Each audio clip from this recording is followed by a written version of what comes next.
Hello, folks. Brett here.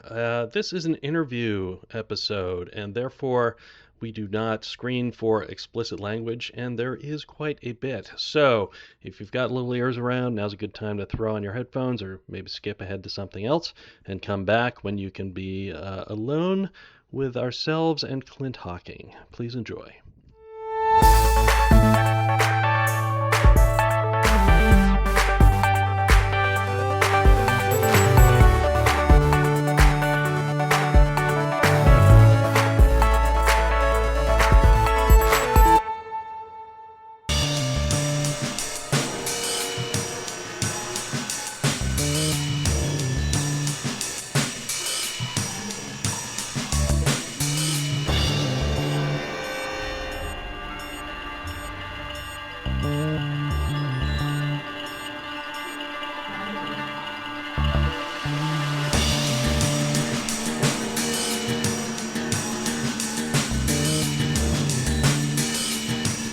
Hello and welcome back to Dev Game Club, a weekly podcast in which two veteran game developers look at games from the past to discuss their relevance and impact today. I'm Brett Duville, and I'm joined as always by my co-host, a man who's hanging out in an apartment waiting for the North Korean army to pass him by. Tim Longo. Oh, I was so doing that. Yes. You can hear our guest there. We have. It's a rare guest this time to have a YouTube commenter here with us. Amazing. Yeah. I was like, who is this troll that's commenting on YouTube? So I'll give a quick intro to our guest. So we have Clint Hocking on today. He is our first ever returning guest interview in 10 years. So I'm not actually going to do the full intro. I wanted to use it as an opportunity to plug the first interview we did with him, which was for Far Cry 2, episode 324. So quite a little ways ago. But please go listen to that if you want the full interview and backstory, but I do have a little bit of reminders and updates to introduce Clint on this episode. So for those who may or may not know or have not listened to that episode, Clint is Clint is former Ubisoft for many years with two different eras at the company, former LucasArts, Valve, Amazon, GDC board member, and now, since our last interview with him, a founder of a new game company called Build Machine Games, which maybe we'll hear a tiny tidbit about at the end, so stay tuned. And also, I want to mention specifically that Clint is responsible for developing the MDA design philosophy, which we actually refer to often on the podcast as a good shorthand to talk about that concept. So if you don't know what MDA is, then look that up or listen to some of our other episodes where we mention it often. And then finally, we're here this time to talk to Clint about Splinter Cell Chaos Theory instead of Far Cry 2, on which Clint was the creative director, the lead level designer, and the script writer. And so, Clint, welcome back, sir. Thanks, Tim. It's great to be back, although I'm going to correct you right out of the gate. I'm actually not one of the people responsible for MDA, although I do very actively preach it, and I think it's a really valuable tool and a lens. The people responsible, if I remember them all correctly, are Robin Hunicke and Marc LeBlanc and Robert Zubek. I think those are the three main people that were behind it, and I just studied and learned and repeated and tried to build upon those things. Thank you so much for correcting me on that. I think I have attributed it to you for too long now, and I think I'm actually wondering. I did not, in full disclosure, did not go back and listen to the Far Cry 2 interview. I'm wondering if you corrected me then as well. It's possible. Look. I think it's good company to be included in. Really smart people who inspired me as a designer. Them and Doug Church and his formal abstract design tools really shaped my own design thinking for a lot of years. I think informed a lot of what I try to do in my games. A lot of what I talk about when I talk about games. So I mean, credits all to them. And if I get to ride on their coattails a little bit, I hope they'll forgive me and not try to kick me off. Great, agreed. Yeah. We've all learned so much from them, and And I'm trying to think. Yeah, we haven't had them on. We need to try to figure out reasons to get all of those You folks on. definitely should. Yeah. And I think especially some of Doug Church's approaches to things may come up on this episode because of some of the things I think you all are doing in chaos theory. But we'll see. Certainly possible. Yeah. Yeah. So I mean, because you're the first returning guest, I would say we probably don't need to kind of go too deeply into how did you get into the industry, because again, people can listen to that. But I did on the Far Cry 2 episode, but I did want to actually take a step backwards a little bit for people who may not have heard that episode to talk about Splinter Cell 1 a little bit before we get into chaos theory, because I'm kind of guessing and hoping and assuming that it will, obviously be part of the conversation for chaos theory anyway. Yeah. Would you be? Oh yeah. Could you start there and kind of talk about the genesis of Splinter Cell 1, because obviously it leads to chaos theory. Sure.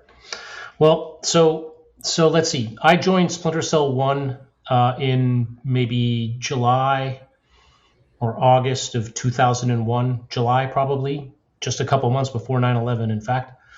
And at the start of production, I was probably the first person to be added to the team at the official start of production, or maybe it was pre-production. I can't remember.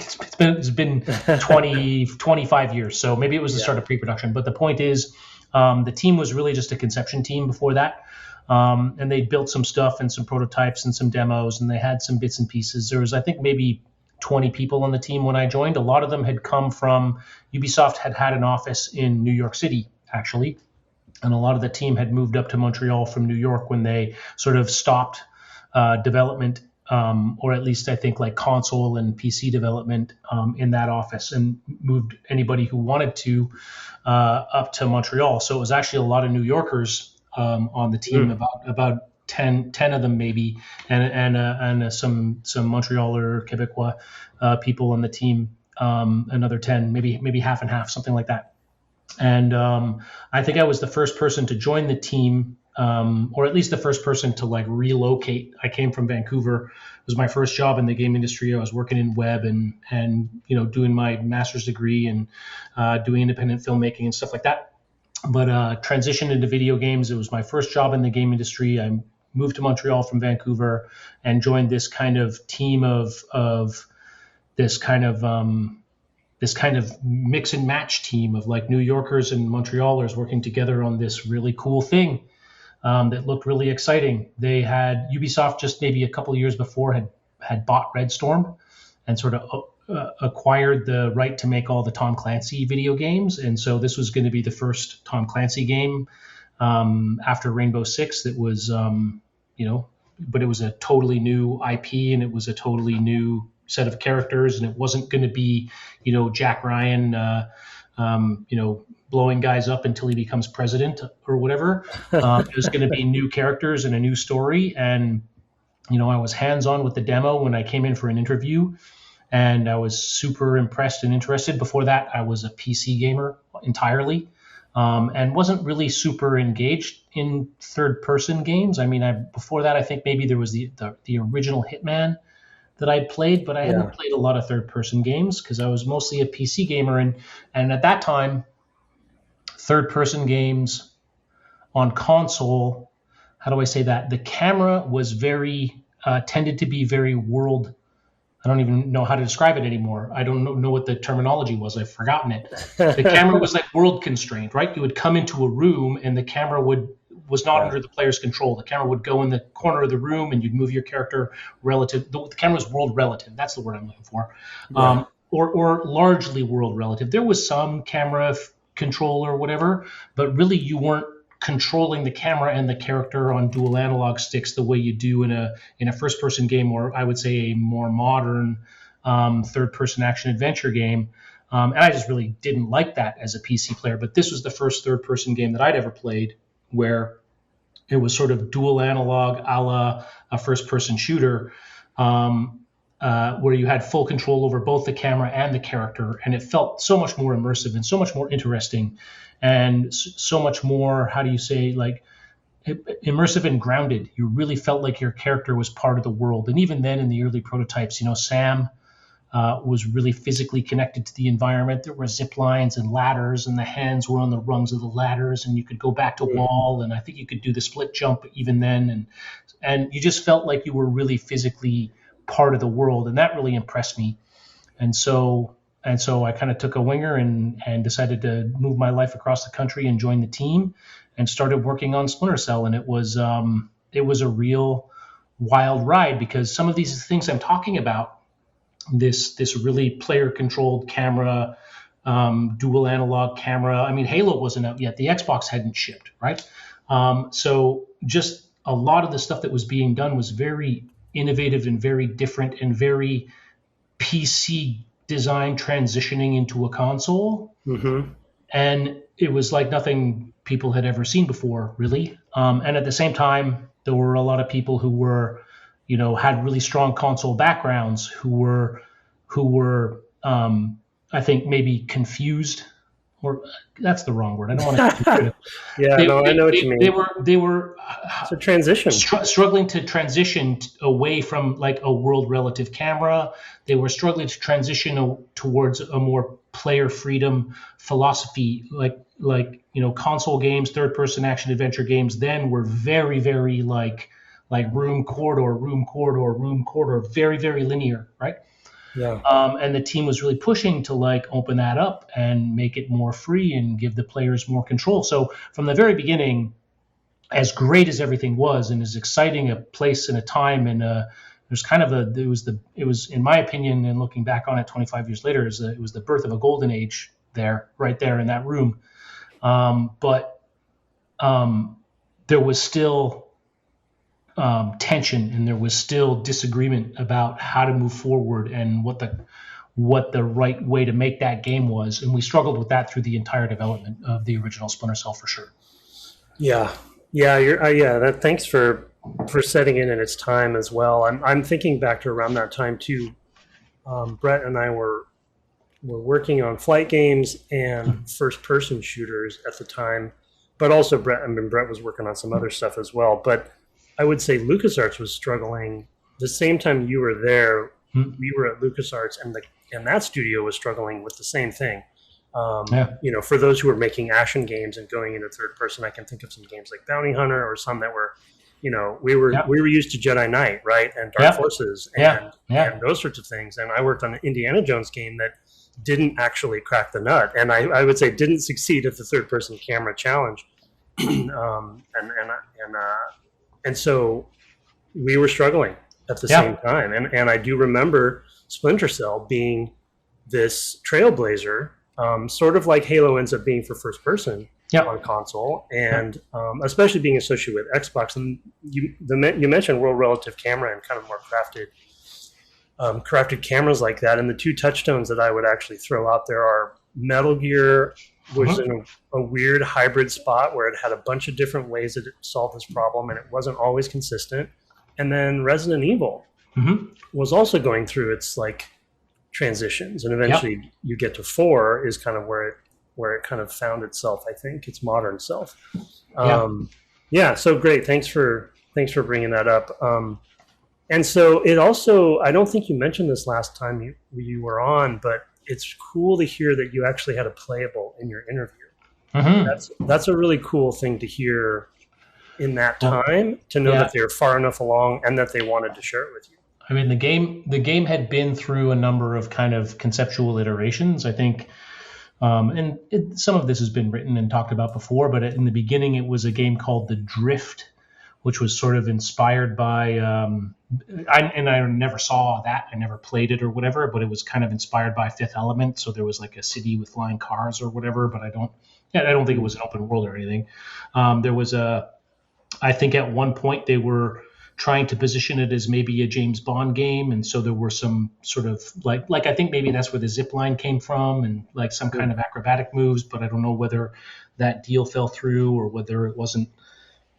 Whether it was just like what people in the team hoped it would be. I don't know the full backstory of all that stuff, but the point is it had been through a few iterations, and so when I came there for the interview, they already had a character with with night vision and thermal vision and third person, with crouching and standing and ladders and back to wall and, pulling out the weapon and Wow. putting away the weapon. And, the core of the game was, and light and darkness stealth and audio stealth. Like the core of the game was there.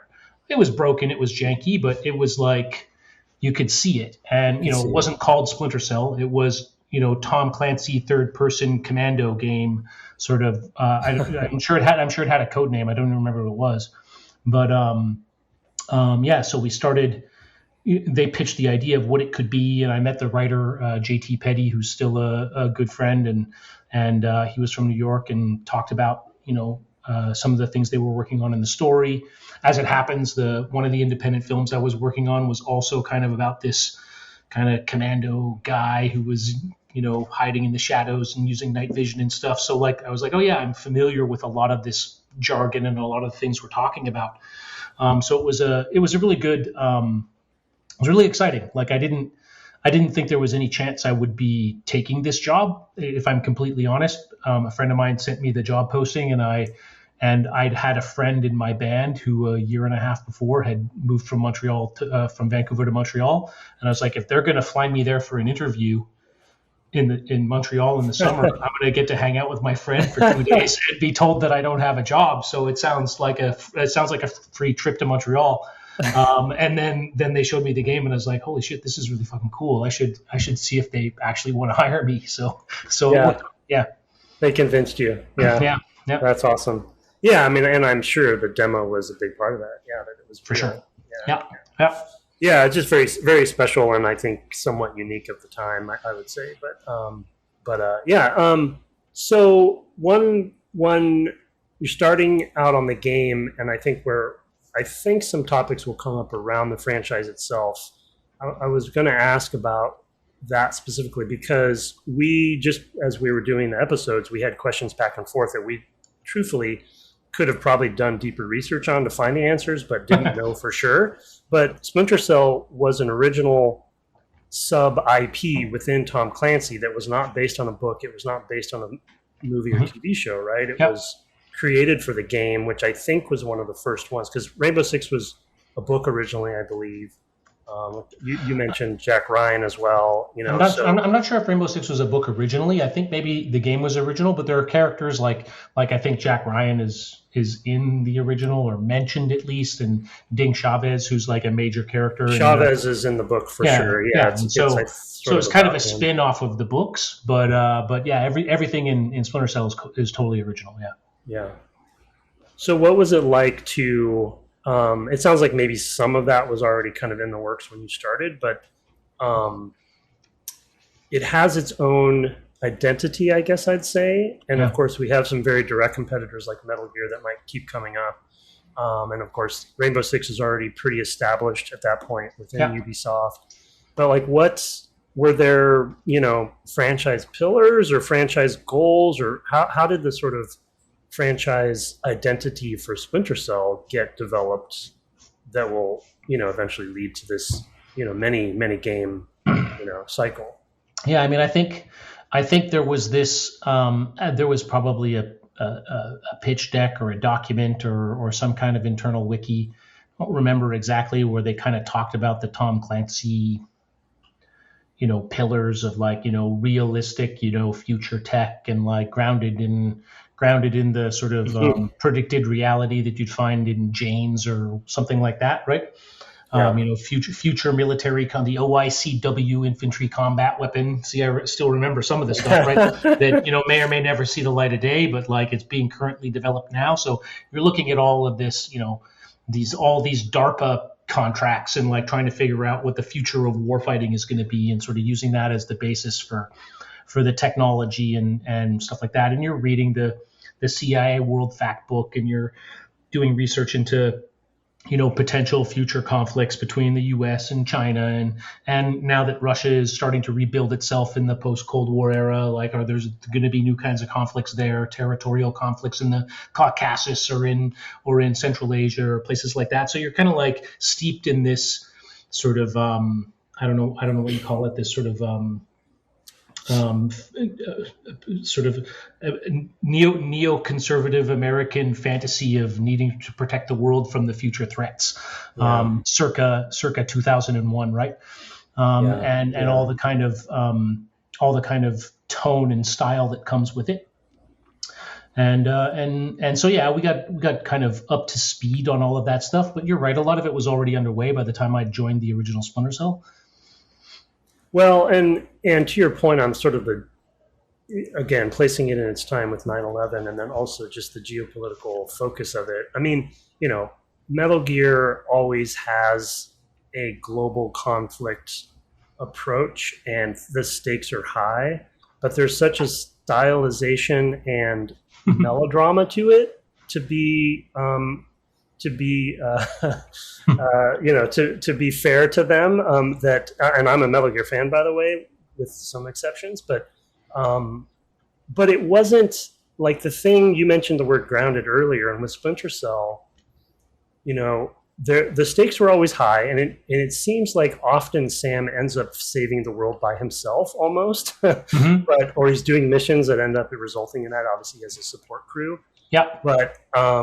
But because they were so grounded, much more in reality. I mean, I want to ask about tone later on. Yeah. Mm-hmm. But because they were grounded so much more in reality, and I think that's kind of a Tom Clancy DNA anyway. Yeah. The stakes were very different. To your point, it's like, a nuclear attack means something totally different in Splinter Cell than it does in Metal Gear. Right. Yeah, for sure. And that, for me as a fan of both, but really appreciating the difference, because we didn't really have a stealth game that was so character focused, right, dealing with all of the proper nouns you mentioned, as far as like the countries that are around the world. Call of Duty was trying to dabble in this area, and they did have some pretty memorable events and missions and stuff, right? Sure. But nothing like this. So it felt like kind of a hole that Ubisoft identified that needed to be filled. Yeah, I mean, I think Rainbow had kind of set the stage for this kind of realistic. And there was no Call of Duty at this point. Call of Duty didn't come until and probably maybe even after Chaos Theory. I'm not sure.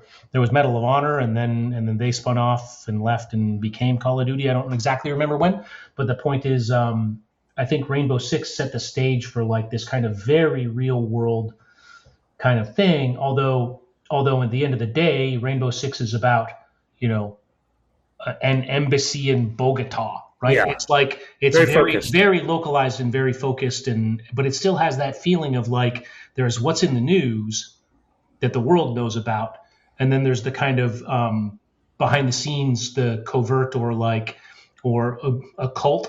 Occult is, but you know what I mean, like occluded from view part of it, right? The stuff that you don't quite see, the stuff that's below the surface, the secret wars. Yeah.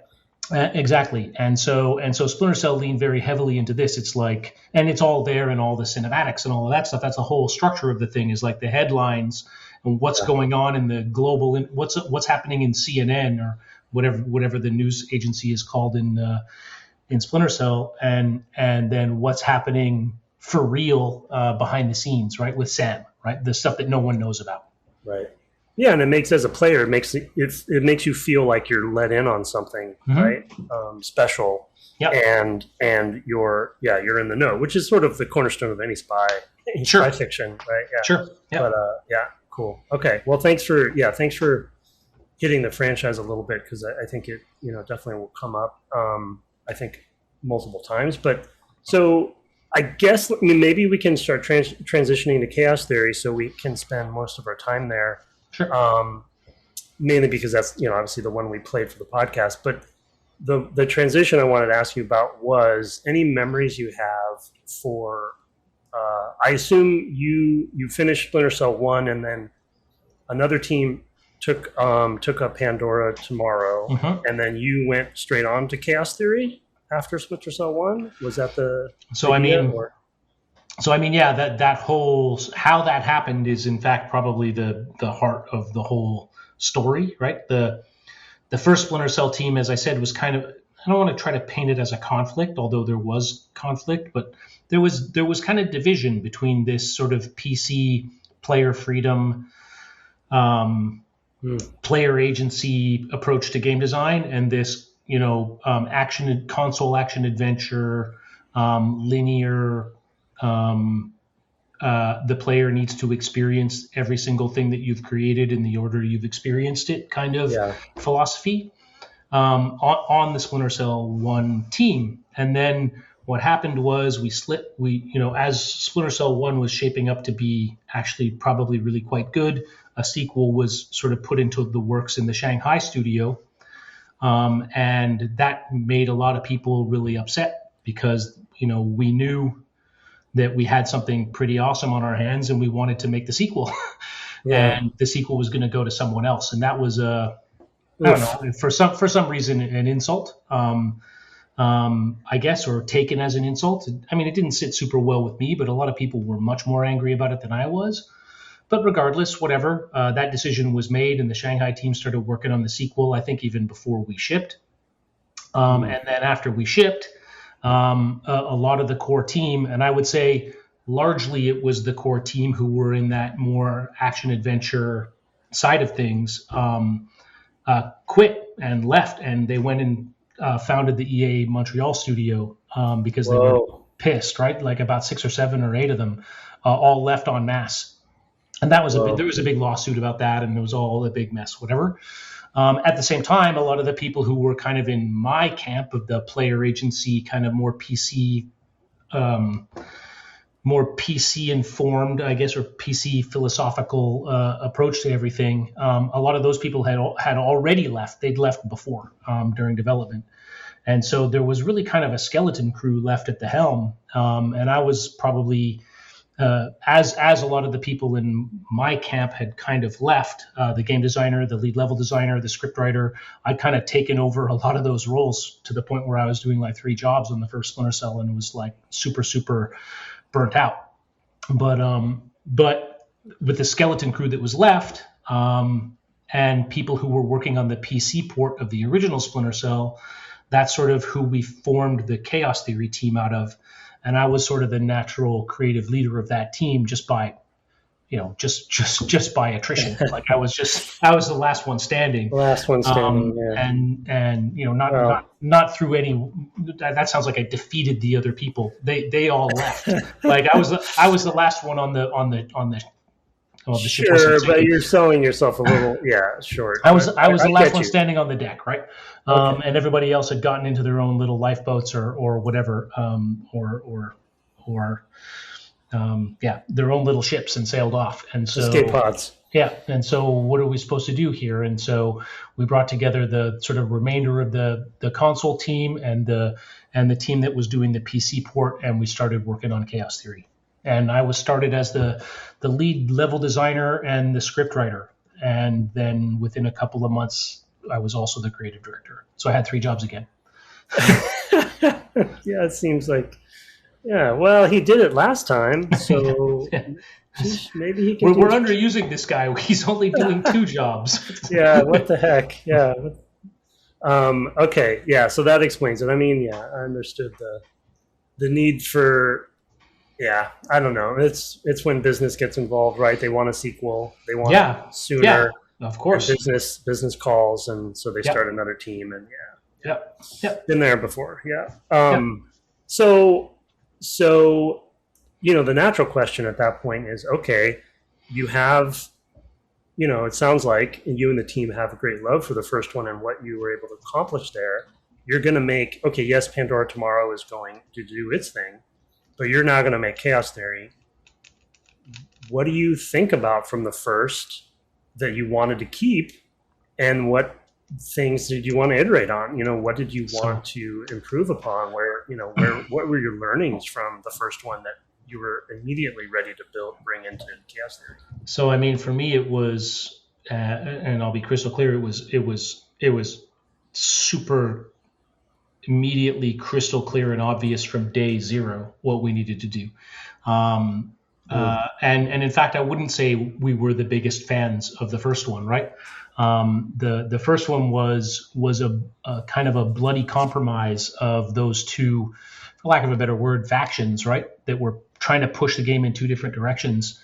And so there was a lot of frustration, and the people who left, they were frustrated too. Like it's not like they were wrong and I was right, or I was wrong and they were right. It's just like there were things we just couldn't agree on, and what we ended up with in the game, in my opinion, and I would suspect in their opinion as well, were compromises that no one was really happy with. Even though the game ended up great, right? Even though the game ended up great and very successful and all of that stuff, I think we all felt like the game was like this hybrid of ideas that never really delivered on what any of us was trying to do.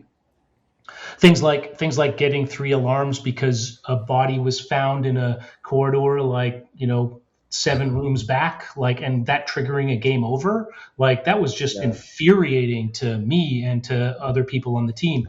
Stuff like, the thing I remember the most, and I talked about it at GDC, it still plagues me to this day. I have fucking nightmares about it still, is at some point you have to follow a guy through the Chinese embassy, and he uses the number on a keypad, and you have to use your thermal goggles to he goes through, and then you have to use your thermal goggles to read the keypad and enter the code and go through him. If you get close enough behind him, I remember, secretly follow him through the door while it's open because he entered the code, and you just stay right behind him and follow him through the door, and then you get through and the door closes, you fail the mission. Yeah, I remember. Because you didn't stop and let the door close and use the thermal vision. It doesn't make any sense. And sure, whatever, different philosophies, I guess. But to me, that was just a sin. That was a sin in sort of the Doug Church, the MDA, formal abstract design tools, philosophy of player agency and abdication of authorship, all of those things. It was just a sin. Yeah. And it shipped, and it got a 90 plus Metacritic. So the only way forward was, for me, it was really crystal clear. How do you make a game where you can do both of those things? Yeah. You can follow the guy through, you can use your thermal, or other things as well. There's things that are designed for, that are really supported and strongly intended, that the designer really wants you to experience, but that if you find a way to subvert those things, you can do it, and you feel smarter, and you feel like you've got this agency and autonomy, and you feel even better. You feel more elite for having done it. And then you can have all of it, right? You can have the whole thing. You can have the player agency, you can have the designer control. And if you can deliver that, and you can get a higher Metacritic and sell more copies than you did with the first one, then you're game of the year. Then it's just, that's perfection, right? And that was the goal. That was the goal from day one. It reminds me a little bit of sort of slightly earlier games like GoldenEye, where they're trying to mimic the filmic experience, although obviously broaden it out for playtime, where it's like, we want this moment that happened, in the movie, putting the gun down or whatever. Whereas here, it's in the original Splinter Cell, it's, I want the moment that was in my head. But of course, you haven't communicated to the player in any way what that is, they don't have a reference point as a player to know, oh, this is the time where he used the thermal goggles to see what keys to press. And so you kind of, the one philosophy was to sort of punish the player into doing it that way, and the other philosophy was to make doing it that way just really difficult, and make doing it the way that you're invited to do it really obvious, and the player will take the invitation, hopefully. But if they feel like, and players often do, right? So often do feel like they want to prove that they're smarter than the designer. They want to find a smart way around. They want to be better than the game, right? And so they want to find the other way. And if they encounter a game over, if they succeed at that and then get punished with a game over, that's just, again, to me, that's my design philosophy. That's a cardinal sin, right? And so trying to support both of those things, the sort of filmic version that the designer has in his head, as well as the opportunity to get around it and feel smart and clever for having done it. That's the goal. Yeah, that's great. It's great to hear that you knew. It's for me at least, and I'm sure for the listeners, it's great to hear your thought process in the context from the original, right? And that it was so crystal clear to you. Yeah, it was just super obvious, and yeah. It's just what I knew we needed to do. And again, because so many people who may have had opinions on that matter were gone, I was kind of just free to just make it happen that way. Yeah. Yeah. And the reason it's exciting to hear that it was so clear, because you had, I mean, if franchises, successful franchises are able to, and not all of them do get to, have a sequel with anybody from the original team that's allowed to continue progressing forward and iterate, that's such a magical, kind of rare thing. Sure. Where you're like, oh, we have this foundation, we know what we liked and didn't like, and now we're getting the opportunity to do another one, right? Yep. And we're going to try to do it better. Yeah. And if you know from the beginning, like you're saying, what you want to do and what you want to improve upon, that's going to yield so much within the development of the game from the beginning. And when we played, I'll speak for myself, but I think Brett would agree, when we played Chaos Theory, it was, to use your own terms, crystal clear to us that this game knew what it wanted to be from level one. Right. And, I'm not trying to blow smoke, but it was a team effort, I'm sure. And absolutely. It was very, pure of intent. I'm thinking of even in the first level when you get out of the cave and that there's that small camp area and there's some tents and stuff there. And that little sandbox, there's much, I think I maybe mentioned this when we talked about that episode or that mission. There's so many little options just in that one little camp that were not in the original and were not in Metal Gear or whatever. And, you can barnstorm through if you want and just kind of quickly do whatever, I guess. But if you linger, you're like, oh, wait, I can cut into this tent and I can go do this and that. And so that's when I was like, because full disclosure, I love the franchise, but Chaos Theory was one that I hadn't played. Oh, okay. And so, and for whatever reason, and so I hadn't but I had always heard that your sensibilities and the team sensibilities were the best in this one. So I was looking forward to it, and I had underestimated, that accomplishment in being so early in the game too. Yeah, I mean, I think it's funny you say, because my son has recently started playing the game. Yeah, you mentioned that. Yeah, the YouTube troll mentioned that. And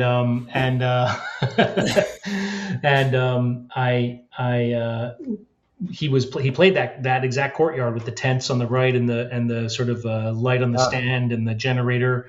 And I watched him play that courtyard, and I think he went in and kind of choked out a guy and then got kind of pinned by another guy and ended up shooting him. And, it didn't go super well, but I mean, he's only been playing the game for 15 minutes, right? It's the fourth enemy he's encountered or something. And I think maybe he got killed or whatever. And he's like, man, and do you want to try? And I was like, and I kind of went in and I cut the tent open and I, used the little thing on the generator to temporarily turn out the light. And he was like, oh my God, you can do all of this stuff? And I was like, well, yeah. And he's like, but are you supposed to do all of that stuff? And I was like, well, no, but that's how radios behave. That's how the generators behave. That's how the tents behave. That's how we start establishing this systemic language, and that's how the things behave. And they're going to behave like that for the whole game. You're not going to get to level 7 and find generators that behave differently. They're not going to be special generators, right? They're going to behave this way. And we don't even onboard a lot of that stuff. It's just, in fact, that's one of the weaknesses of the game, is we just took for granted that everybody had played Splinter Cell and knew a lot of stuff. But the learning curve is very, very, very steep. And so you encounter all of these ingredients and you don't know that they even exist. But then, once you sort of figure things out and you advance further in the game, and then you're finding, iterations and combinations of these things, then your repertoire gets pretty large. Yeah. It's also, thanks for bringing up watching your son play, because it's such a rare treat to have a guest be able to talk about that, because I assume he's it's a perfect time for him to play, and now you're introducing him, and the question that he asked, are you supposed to do that? it's sure. Like, that's the kernel of it. It's like, I don't know if it blew his mind, but I would like to think that there was a little bit of mind being blown there. I don't know that it blew his mind either, but I think it's more just like, yeah, this idea that I used a solution that Yeah. hadn't occurred to him, and there was no onboarding for, and there was no information about on an ingredient he'd never seen or encountered, and it's like, how are you even supposed to know it's there? It's like, yeah, I mean, and he's right. That's on us. We didn't onboard that stuff. We just took for granted that our players were all the 5 million plus Splinter Cell players, and they already knew how to open doors, and they already knew a lot of the stuff, and they would be drawn to the new stuff and figure it out. But yeah, I guess it went over a lot of people's heads for sure. Sorry, did you have something, Brett? No, I mean, I did myself struggle a little bit with that first level, and I kind of went, the gag on the episode was like, you mean you're not supposed to just shoot them all in the head? Because that's how I did the level. I was like, I got a 50% or whatever at the end, and I'm like, come on, I got through this perfectly. Nobody ever saw me. They just saw the bullet. But yeah, I mean, and a lot of that was down to, I mean, I watched all the tutorial videos, but they were very difficult. So I'm trying to learn the keys, and I'm kind of missing a lot of the context because I'm like, keep looking at where the key is on the screen so I can figure out, what the verbs are. So there was definitely some early industry, tutorialization stuff that made that first level little unapproachable. But then, 2-3 levels after that, I'm like 100%ing everything because I got really into it, and into the mechanisms. Yep, for sure. Yeah, and I mean, I guess as a little bit of a segue to one of my questions, which we talked about, related to player agency and player options. It's all, I'll couch it around the number of tools and gadgets you have, but it's really just more about the number of options a player has, and it does definitely interrelate to onboarding and how are things onboarded. There's actually the office building. I'm forgetting the name of the company, but the office Displace, Displace, yeah. There was a blocker for me there where I had a wall mission and I couldn't figure out what was going on, and some of that was onboarding, but I think one thing we did talk a lot about is that, and I wanted to ask you about, is sort of like the number of options was way more than I had anticipated. Mm-hmm. Yeah, for sure. and it's obviously pros and cons because it gives players so many options and gives them a lot of agency to fool around and experiment. And I just kind of wanted to ask, like, how did you approach adding a new gadget or feature or element, and the kind of the interrelationship with level design, and uniquely because you were lead level designer as well, which sounds like crazy to be doing all of this. What was the back and forth on that when it comes to a new gadget, new feature, new element, and then integrating that into level design and flowing that through the whole, I guess I'll say. Yeah, I mean, I think a lot of it was honestly very bottom up. Like, good. So yeah, there's, I often joke that Chaos Theory probably has the most complicated doors ever made in a video game, and that's a pretty big claim. But I mean, you can walk up to a door and you hold the button. It can be like peek and bash and like optic cable and lockpick, and there can be four options, I think, stacked up on any given door. But a lot of it came from like level designers saying, oh, I want a door that you can't peek under. How do we do that? And we would kind of agree that you can't use the optic cable under. And we would kind of agree on, okay, so because, sliding doors are going to be in some kind of rail on the bottom, like the shape of the bottom of the door isn't going to permit you to like slide an optic cable under, whatever justification we had. And you can't bash those open because they don't swing open, right? But then they wanted to be able to kick a door down, and they wanted the AI to be able to kick a door down, and they wanted to be able to put a mine on the door, and or they hadn't thought about what happens if you put a mine on the door, and so we had to account for all of those things. So a lot of it was bottom up, and then a lot of it was just filtering and like aligning, right? One level designer has this cool thing. We've got a prototype of it working.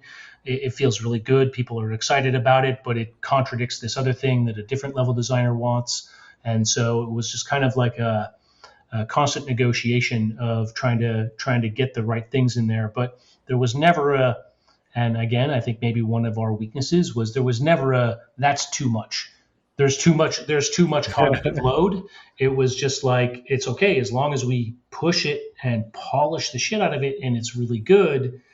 We're not worried about the cognitive load. And maybe in hindsight we should have been, but in the end, all of the things that ended up in there are very highly polished, and they are very systemic, right? Like doors, if you kick down a door and there's an AI there, it's going to hit the AI, it's going to knock him out, it's going to ragdoll him. But if you're blocking the door and the AI is trying to knock it down, he's going to kick it, and if you're in the way when he kicks it, you get knocked out and you're done, right?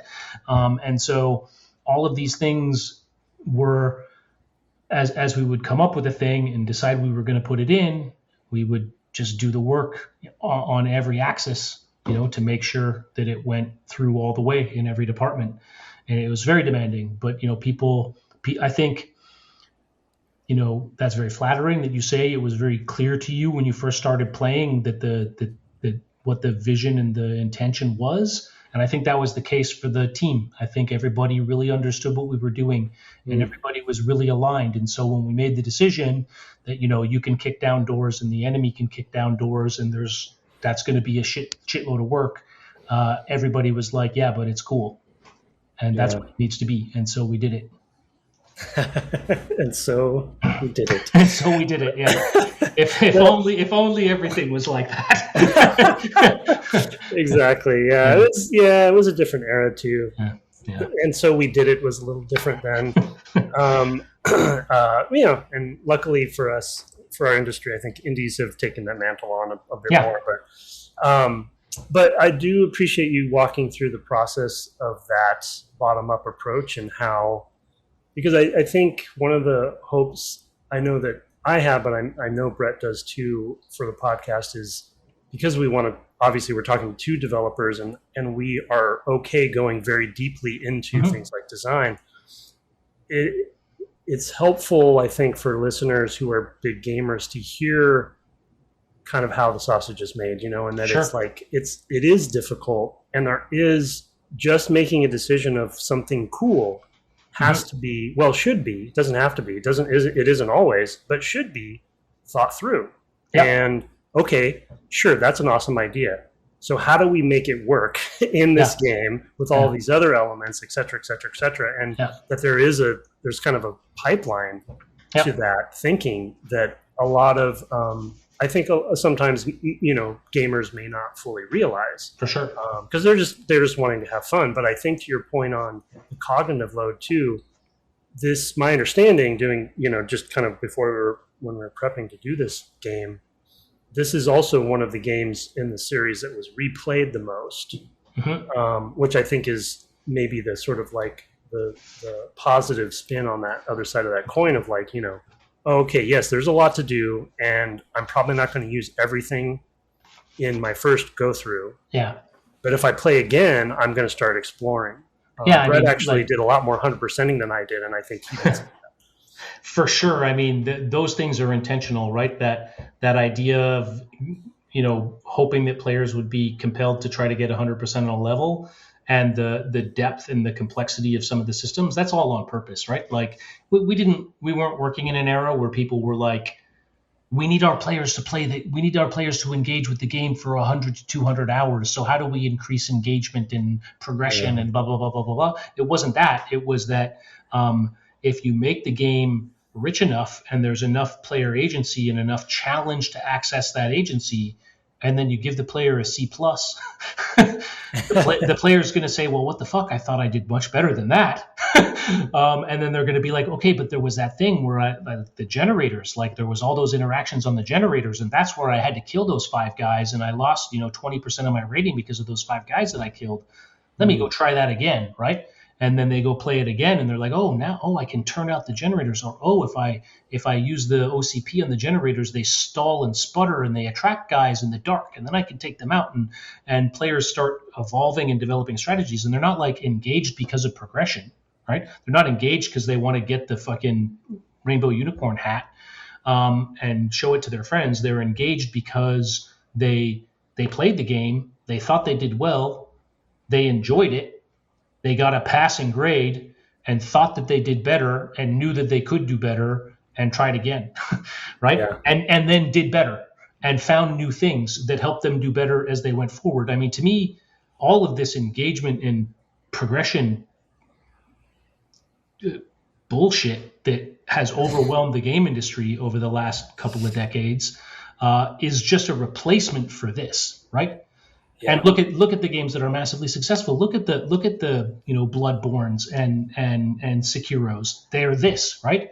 You play the game, you barely got through it. You thought you did better, but it fucking kicked your ass. And that move that you didn't really know how to do, or that way of using your fucking potion or your ring or your charm or whatever that you hadn't figured out would, give you the buff that you needed at the time that you needed it. You go back and you play it again and again, and you play it 30 times. I mean, it's different because you're in a very high churn kind of context, and Splinter Cell is a low churn context, but you try the boss 27 times and you figure out new things and you carry those forward. This is where engagement with the game comes from, but you're not engaging with this artificially manufactured progression grind. You're engaging with your own desire to live up to your own expectations of yourself, and that's what makes games beautiful, right? Preach. Sure. I mean, intrinsic versus extrinsic, right? Yeah, for sure. That's for sure. That's the whole debate, and it comes. We mentioned it earlier in the context of the sequel to the first one, and now we're all probably going to rant and soapbox a little bit here, but it's like, unfortunately, business can have unintended consequences on game design. Yeah, sure. And the thing that From Software did for all of us was a renaissance, to your point, of intrinsic reward. Yeah. Mm-hmm. And we played Dark Souls on the podcast. We talked at length about it. I was going to try to not mention it this episode, but I've already mentioned it. And it works. It's proven, not just in these games that are 25 years old, but games of today. And so I'm just happy that it still can happen. Yeah, me too. Yeah, the machines go. They do what they do, and it gets depressing sometimes as a developer.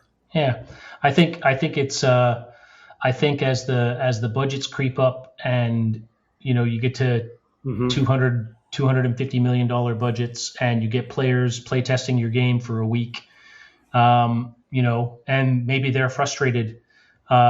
But maybe part of the reason they're frustrated is because they wish they could come back next week and do better. But that's not really what they're answering in the playtest survey, right? Maybe they're going home at night and wishing they'd be able to play the game tomorrow, like you do when you're halfway through a game and it's Friday night.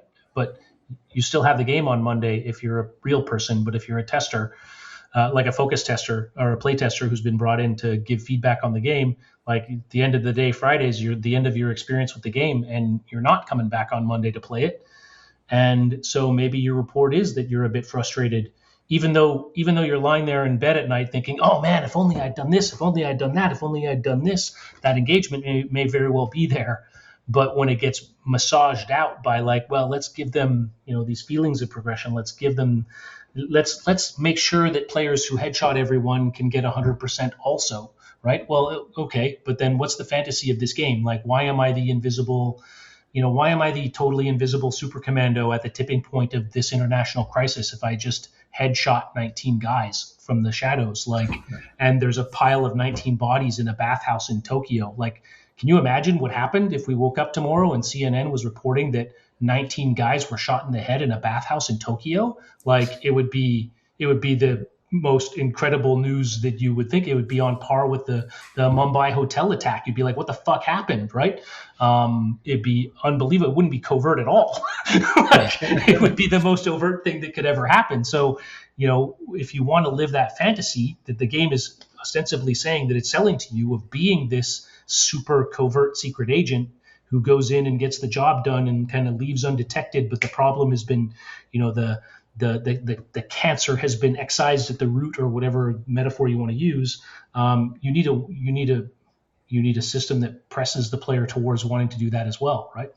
Yeah, you need a deeper understanding of what your game is all about, I think, and that, to in defense of the other things, I mean, those are easily understood and can be bolted onto anything, right? And that's Sure. why they are reused again and again and again. Yeah. I mean, it's the Hollywoodification, right, of Yeah.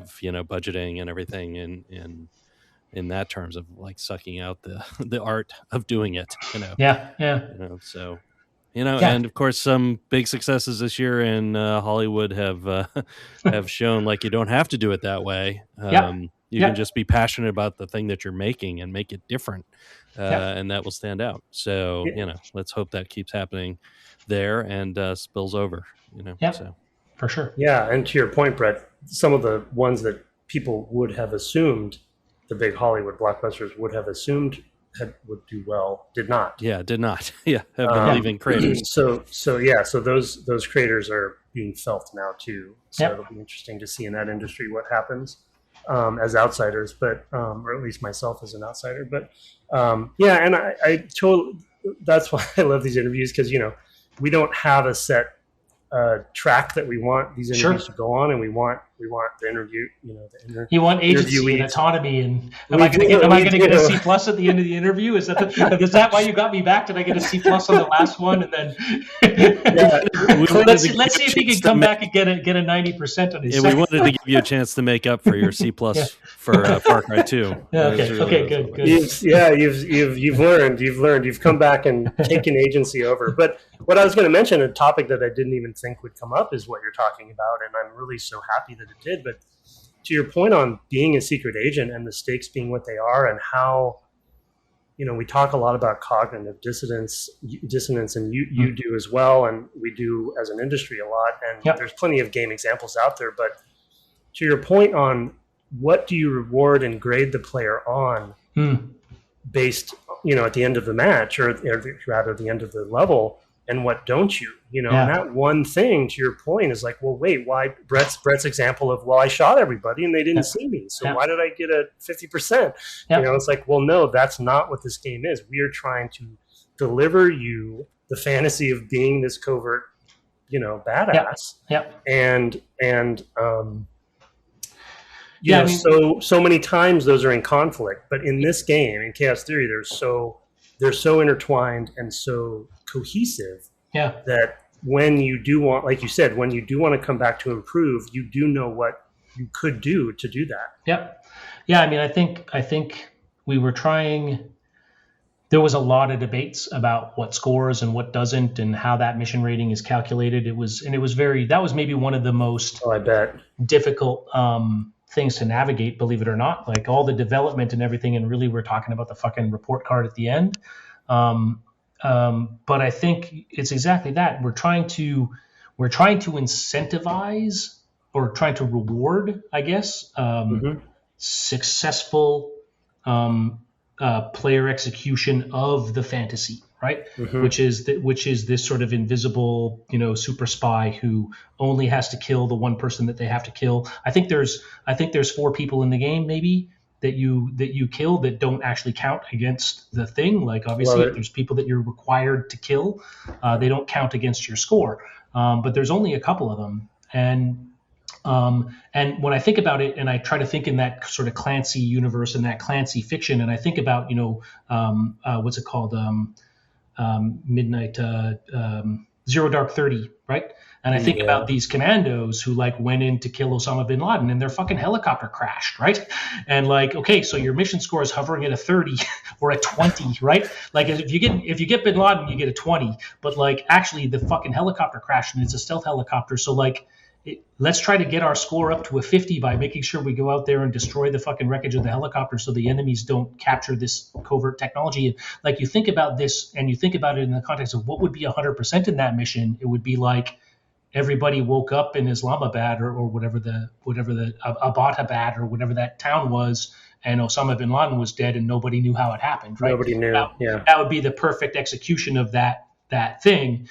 And yet the reality of it is this kind of messy series of compromises and recoveries, and you can still get out of it with a C+, and you can still be standing on the deck of the Nimitz with a body and a mission success, and think yeah, we did it. It was kind of fucking messy, but the job's done. And that's the kind of fantasy that we're selling, right? That's the fantasy that we were selling, and I think the game did a pretty good job of delivering that. And I do think a lot of it actually is in the fucking scorecard at the end. Like, the scorecard really does tell you, like, I think this is how well you manage to play to the expectation of the fantasy that you subscribe to, right? Totally, yeah. And I mean, it's there's onboarding, but there's also offboarding, right? And that is an important offboarding moment where it's like you're helping the player know how to play the game as well with that. So I mean, the fact that the game accommodates the messiness as well, because it is such a true part of that reality and that fantasy fulfillment. Brett coined a term on the podcast over the years, because we played so many stealth games, knucklehead stealth. And, it's like when we played this, when we played Metal Gear, Thief, we played a lot of stealth games. It's like, well, I had my knucklehead stealth moment because this and this, the helicopter crashed, and then I had to go do this, and I still finished. But boy, was it messy. So, that's great points. Yeah. Well, I think we're coming up on time. Do you? I mean, I could keep going, of course, but do you want to give us a little micro update on what's going on for you, if you want to? Sure. I mean, sure. Just briefly. So after I left UB, I founded Build Machine Games. We're a small indie company. We're less than a dozen people who are all part-time and remote and bootstrapping. It's great that you guys play so many stealth games. Not going to talk about what we're working on, but maybe you'll be interested in it at some point. Really inspired a lot by the company is inspired a lot by just trying to do what I said earlier about getting design in from the bottom up, finding what the designers need in order to make their play experiences excellent, and trying to empower that in the game, rather than sort of top down, lofty, big brain design that people then have to execute on. Like, I know probably people think of me as a big brain creative director leader, but really in my heart and my core, I'm a lead level designer and a script writer as much as I'm a creative director. And so being hands-on and working with a small team, building the actual content. I mean, I spend most of my days, I was up until 4:00 in the morning on Sunday in Unreal building stuff, just because it needed to get done for our internal self-imposed milestone. And a lot of people have, part-time jobs and full-time jobs and couldn't do it. So I did it. And it felt great. And we're working together on something that's pretty cool. And hopefully before the end of this year, I'll be able to talk about it more. Awesome. Cool. Still pushing yourself into multiple jobs. Many years later. I mean, it's not multiple jobs. It's one job. It's making games, right? And I think when they first asked me to be the creative director on Chaos Theory, I said no. I said, no, what are you talking about? I'm the lead level designer and the script writer. Why would I also want to do that? Or why would I want to stop doing those things and be that? And they said, well, no, we're not asking you to stop. No, we're really asking you to do 3 jobs. No, but it was more like, and they weren't threatening to put someone else in there if I didn't take it or anything like that. They just wanted someone nominally in that position. But at the end of the day, at some point, especially as teams go from, a couple hundred to 300 to 500 to 750 or 1,000 people, like that nominal job becomes a job that's very remote and very far away from checking stuff into the build. And that's not where I'm happiest. I'm happy when I'm making stuff and checking it in. And to me, like level design and script writing, it's the same job. It's the same job. You're the director of the player experience, if you want. And that's what I love to do, and I love to be in there with the team working on it. And so I'm happy to be doing what I love instead of having to be this kind of boss at some higher level of abstraction. I prefer to be Sam over the president, You're here. Yeah, definitely here. Well, thanks for coming back on, Clint. We really appreciate you doing it. Absolutely, my pleasure, guys. It was really fun to talk again and reflect on that game, because it's a lot on my mind these days. Like I said, my son's playing it, and still have a lot to learn from that game myself and what we're working on now. So it's good. It's good to get grilled. Super cool. Good. Well, next time, just send an email. You don't have to be all public about it. But Okay. great. It's been great having you on. Thanks, guys.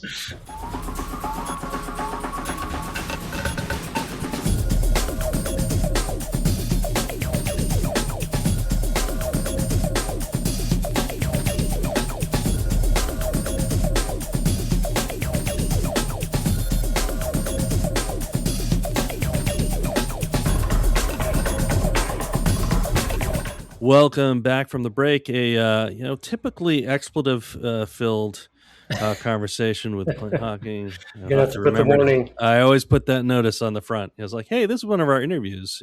Sorry, mystery. Yeah, if you'll have little ears around, maybe put on some headphones. But his passion comes through. Oh my gosh, yeah. I can't believe I messed up the MDA thing again. Yeah, don't worry about it. I think I did last time too, huh? I mean, it wouldn't surprise me, but I don't specifically remember. We're gonna have to have one or all of them on somehow so we can make up for it. Or I can make up for it. But yeah. I mean, we've talked about it before. Both of us have gone to Clint's talks at GDC in the past, and I mean, they're always like this. It's in a good way, It's just like, yeah.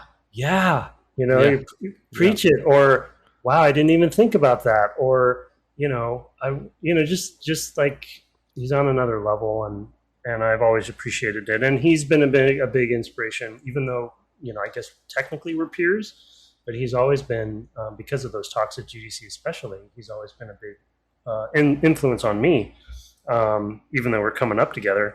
So I really appreciate that he came on a second time. Because Far Cry and Splinter Cell, you can see Clint in both of them. Sure. But it is nice that they are both so very different. Yeah, for sure. Well. Yeah, I mean, the only thing I wish is that we had, more of his games, right? I mean, it's he's worked on the Watch Dogs franchise, and so he had that definitely different, take on it. Legion, which was where you could recruit anybody, which of course is like of course, like but it takes a Clint to see that through what that series had been before, which was like the one I was was one of the like I said, everybody has their Ubisoft franchise, and Watch Dogs was definitely not mine before Clint was involved with it. So but yeah, I mean passionate and thoughtful guy. I've always loved his blog. He has kept his up, not too often, but in the last couple of years. But hopefully, when we're hearing more about what he's doing, in the future, we'll get some more of that good thinking about where it's coming from, and and the idea of being, level design and scriptwriter being the same thing, in terms of the player experience, I think is really telling, right? And from how he thinks about games, and is a big contrary thing to the sort of, I don't know what we'd call maybe the experiential approach that was kind of common when we were coming up, especially with licensed games, like I mentioned, with like a GoldenEye or other games like that, where they're trying to replicate a moment, but especially in games that are written from the ground up to be video games, like the player doesn't know what that moment is you're trying to get to, and if you can't find your way there systemically, then you really have to signpost what exactly they're supposed to do, and at that point it feels like something like that you don't need to have a game for, I guess. So I appreciate that perspective from him. Yeah, for sure. So yeah. All right.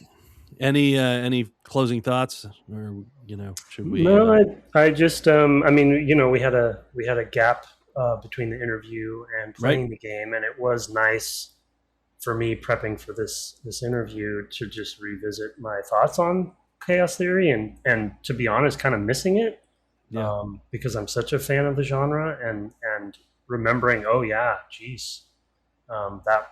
aspect was pretty cool. So. But I'm glad we got I'm glad we got him ranting a bit on some things. Yeah. In a positive, not rant in a in a soapboxy kind of way, but because he has a good perspective on a lot of what's going on, and is in his own transition now, as a lot of us are, and it was good to hear his version of that, because where there's a lot of weird stuff happening. Yeah. Yep. It's it's a whole thing. It's and I do feel like, to that point, it is the Clints, who are the people who are having a hard time, right? I mean, it's, we hear that a lot. I mean, Warren Spector just, had some trouble with his, latest game, and, and I'm sure we don't know anything about that. So I'm just like thinking behind the scenes of what might have happened there. Is just like, we had to put it out, and we didn't have the money. We had this much runway left, and we had to put it out and move on, and things like that, because that's what it's like in the industry right now. And it's a tough place to be. I also felt some like echoes with Psychonauts, just to bring it back to what we've been up to. Yeah. Because of him feeling that, like, the ownership questions are, he didn't feel like, whatever, I know that with Ubisoft Shanghai taking over, like, I get that it's not ours, and it's the companies to make decisions with. But as we talked about with Psychonauts, it was an echo. I was like, but that's why Tim Schafer left. It was like, because it wasn't his, right? Because they could go and start Full Throttle 2 with it without asking him. So it was a little echo there of what we're playing right now. So these things, and at the same time, in the industry, the early 2000s. So and there also is a puzzle where you have to watch somebody press a keypad in that game. That's very true. They're both. He stole it from Splinter Cell. A different problem, a different way to solve that problem. He's such a Splinter Cell player. I can definitely see Tim Schafer sitting down with Splinter Cell. Yeah. How do I do this puzzle? Puzzles. Ugh. Anyway, we will return to Psychonauts to maybe finish that game. I don't know if you've had any chances to play it. Not a lot, but I think we should be able to. Yeah. We can try. There are more levels than I thought towards the end. So okay, maybe not. There's like 4 levels, I think, from where we stopped after Boyd. There's 4. Maybe 4 levels. It's not terrible. It's doable, and some of them are more complicated than others. My worry is just the skill wall that you said is coming, and that's where at the very end. Yeah, I mean, and even that. I mean, we can discuss it because it's not great. But we'll do that next week and round that out. We want to thank Discord Game Club as well for filling in for the week we were off. Which was kind of a surprise thing. It's an interview with Diesoft. Cool. It's with the leader of Diesoft. So it's his company. Anyway, check that out. And in the meantime, we'd love to get your reviews, and send us email at devgameclub@gmail.com. We actually had a good follow-up to the last episode's email, so we will get to that next week. And you can find us on the web at devgameclub.com, and my co-host Twitch is at twitch.tv/ Tim Longo Jr. with a JR at the end. With a little bit of a summer break, but at some point you'll... I don't know what I'm going to do about that. We'll see what happens. Okay. We are also... we have a fan-run Discord. There is a link to that in the show notes. Our intro and outro music was written and performed by the immortal Kirk Hamilton, commissioned by friend of the cast Aaron Evers, and our logo, Discord, that merch store of ours, all by Mark Garcia. Nobody makes a penny on the merch store. It's just so if you want some Dev Game Club stuff, I guess you can find it there. Anyway, have fun giving up everything north of the 37th parallel this week, and good night. Don't do that. Good night.